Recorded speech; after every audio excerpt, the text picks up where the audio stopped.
النصب باسم الدعم الاجتماعي المباشر يواصل استهداف الأسر الفقيرة والهشة بعد الإيقاع بضحايا جدد.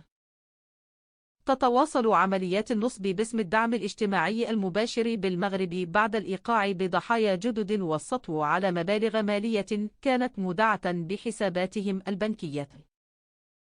هذا ويلجأ المتورطون في أعمال النصب هاته إلى استغلال موضوع الدعم الاجتماعي المالي المباشر الذي أطلقته الحكومة مؤخرا لفائدة الأسر الفقيرة والهشة للنصب على هذه الفئة.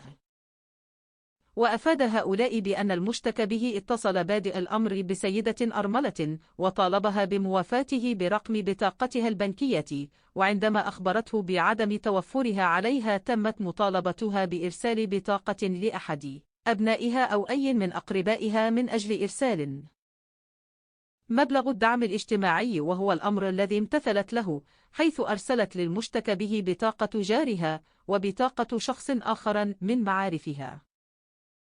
وأضاف المشتكون أنهم تفاجأوا في اليوم الموالي باقتطاع مبالغ مالية متفاوتة من حساباتهم البنكية بلغت في مجملها 5000 درهم، وهو ما جعلهم يتوجهون إلى القضاء من أجل إنصافهم وتعويضهم عبر تمكينهم من استرجاع المبالغ المالية التي تم الاستيلاء عليها.